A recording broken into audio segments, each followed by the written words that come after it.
There was a king who wanted to attack a neighboring country and make it part of his kingdom. He was thinking about when to do this. While he was thinking, an elderly man who often visited the king came to see him. The elderly man asked, "Your Majesty, what are you thinking about?" The king told him about his plan to attack the neighboring country. At that moment, the king felt thirsty and wanted some water. He called a palace servant and asked for some water. The servant brought a jug of water and gave it to the king.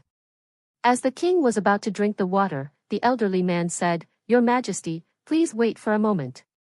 The king, eager to drink the water, stopped and looked at the elderly man.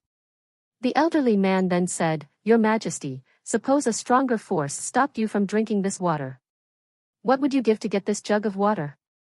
The king replied, "For the thirst I feel now, I would give up half of my kingdom to get this water." The elderly man then said, "All right, drink the water now." The king eagerly drank the water.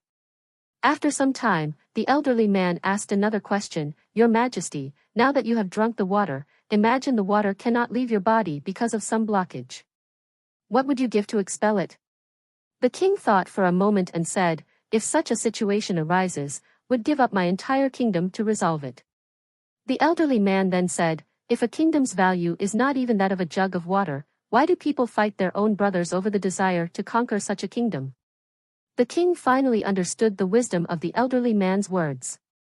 He realized the futility of his warlike thoughts and abandoned them. From then on, he ruled his kingdom in peace. Think about the value of life. Greed can turn into excessive desire, which can then become madness. How long do wealth and fame last?